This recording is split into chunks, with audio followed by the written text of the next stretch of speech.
राधे राधे गुरुजी। गुरुजी, हमारे रिश्तेदार हैं, घर के परिवार के और दोस्त हैं, वो कहते हैं कि आप इधर उधर क्यों जाते हो। मातृ देवो भव पितृ देवो भव कहते हैं कि आप अपने मम्मी पापा की सेवा करो, वही सब कुछ है। भगवान की किसी की पूजा करने की कोई ज़रूरत नहीं है, वही आपके भगवान है। तो मैं ये जानना चाहता हूँ, ये सही बात है या इसका क्या रहस्य है। पहले तो ये समझ लीजिए मातृ देवो भव और पितृ देवो भव का मतलब क्या होता है। वेदों में जो कहा गया है मातृ देवो भव पितृ देवो भव, इसका मतलब है कि हे आपकी माता या हे आपके पिता वो बने, देव के समान बने, उनमें दैवीय गुण की आए, उनमें दैवी संपदा आए। भव का मतलब होता है बने, होना नहीं होता। भव हम लोग बोलते हैं ना, आयुष्मान भव, पुनः मूषक भव, पुनः मूषक बन जाओ, पुनः चूहा बन जाओ। भव का मतलब होता है तुम्हारे माता तुम्हारे पिता दोनों देवता के समान बने, दारूबाज न हो, वेश्यावृत्ति वाले न हो, ये बोला गया है। ऐसे तो अगर सभी के माता पिता तो सब भगवान है, तो सभी पूरे संसार में भगवान ही भगवान है, फिर तो सभी को भगवत प्राप्ति हो जानी चाहिए, सबको भगवत लाभ मिलना चाहिए। लेकिन बनने को बोला है, मतलब आप सही सही कार्य करें, आपके माता जो है सही कार्य करें, आपके पिता सही कार्य करें। और मातृ और पितृ का क्या अर्थ है? मातृ का अर्थ है त्रि धातु आती है। त्रि समझते हैं ना, त्रि धातु। तिर का अर्थ होता है, त्रि का अर्थ होता है तर जाना, तारना, जो तारण होने का कारण बने, जो तारक बनने का कारण बने, जो तारे सबको, उसे मातृ बोलते हैं, पितृ बोलते हैं, भ्रातृ बोलते हैं, और मित्र बोलते हैं, स्त्री बोलते हैं, पति बोलते हैं। ये जो त जिसमें शब्द आए तिर ती त्रि, जितने सब शब्द आए हैं, इसका अर्थ ये है कि जो आपके किसी का भी तारने का कारण बने। कौन माता किसके तारने का कारण बन रही है, जा बताओ तो।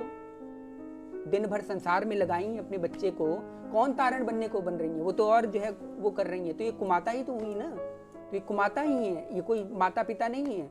इसलिए बार बार वेदों शास्त्रों ने सबने बोला है कि अपने तुम्हारी माता जो है दैवी गुण वाले बने, तुम्हारे पिता दैवी गुण वाले बने, सांसारिक चीजों में अनुरक्त न करवाने वाले बने। जैसे अगर माता का उदाहरण देना तो मदालसा लो। मदालसा अपने बच्चों को ब्रह्म ज्ञान बचपन में लोरी सुनाते हुए देती थी। बेटा तुम शरीर नहीं हो, बेटा तुम आत्मा हो, और आत्मा का लक्ष्य केवल परमात्मा है, उसकी प्राप्ति ही तुम्हारा लक्ष्य है, ये लोरी सुनाती थी। और आजकल की माएँ क्या लोरी सुनाएंगी? तुम्हारी शादी हो जाए और बच्चे हो जाए, इसके अलावा कोई लोरी नहीं है उनके पास। यही उनका एक मेन उद्देश्य है कि ये मेरा राजा बनेगा दूल्हा बेटा हजार होदे होता। इसके अलावा इनके पास कोई न लोरी है न लोरा है। और मदालसा जी के पास क्या था? ये ऐसे ऐसे पिता और ऐसे ऐसे माता हुई हैं जो अपने बच्चों को बचपन में ही ब्रह्म ज्ञान करा दे रही हैं। तो ये एक्चुअल में माता हैं, ये एक्चुअल में पिता हैं जो सही सही मार्ग का पथ का प्रदर्शन करें। ठीक है, तो ऐसे माताओं को बोला गया है कि इनके अंदर दैवीय गुण आए, मतलब भगवान वाले गुण आए, भगवान की तरह बने। और भगवान की तरह कब बनेंगे? जब अपने बच्चों को उचित संस्कार देंगे, उचित शिक्षा देंगे, उचित प्रारूप में ढालेंगे, तभी वो बनेंगे। नहीं तो ऐसे तो सब कुत्ता बिल्ली सब माता पिता हैं, तो सबको भगवान मान लो जरा। एक किसी का पिता भी तो बहुत बड़ा बलात्कारी होगा, किसी का पिता बहुत बड़ा हत्यारा होगा, वो भी भगवान है। शराबी भी होगा, कबाबी भी होगा, जुआरी भी होगा, सब होगा। तो ऐसे तो सब भगवान हो जाए, फिर तो हो गया भवः। इतना हमारे हिंदुओं में इतना इस बुद्धि की करामात है ना, इसने अर्थों का अनर्थ कर दिया है। मातृदेवो भव का मतलब है हे माता तुम भगवान की तरह बनो, अपने अंदर भगवत संस्कार डालो और दूसरों में भगवत संस्कार डालो और तारने का कारण बनो। ठीक है, पितृदेवो भव का अर्थ यही है कि आप हे पिताजी आपके अंदर भगवान के समान आप बनो, देव के समान बनो, आपके अंदर दैवी संपदा आए, दैवी गुण आए, भगवान वाले गुण आए। वो कब आएंगे भगवान वाले गुण? जब वो साधना करेंगे। कहाँ साधना कर रहे हैं कोई साधना? कहीं कोई साधना वादना नहीं करता। तो इसका अर्थ यही है। इसलिए इन सब फालतू बातों पे न जाएं कि सभी माता पिता भगवान है। अगर माता पिता भगवान होते तो संत महापुरुष क्यों माता पिता को छोड़ करके अपना भगवत प्राप्ति की ओर जाते? ये भी तो सोचिए ना।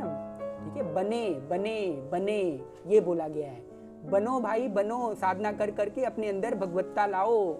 ऐसे भगवत्ता नहीं आएगी कि जो है वहाँ बैठ करके जो है वेश्यावृत्ति कर रहे हो, यहाँ बैठ करके दारू पी रहे हो और बोल रहे हो कि अरे हम तुम्हारे भगवान हैं, भगवान के समान मानो। अरे दो चप्पल मारो ऐसे लोगों को। भगवान कोई को नहीं है वो।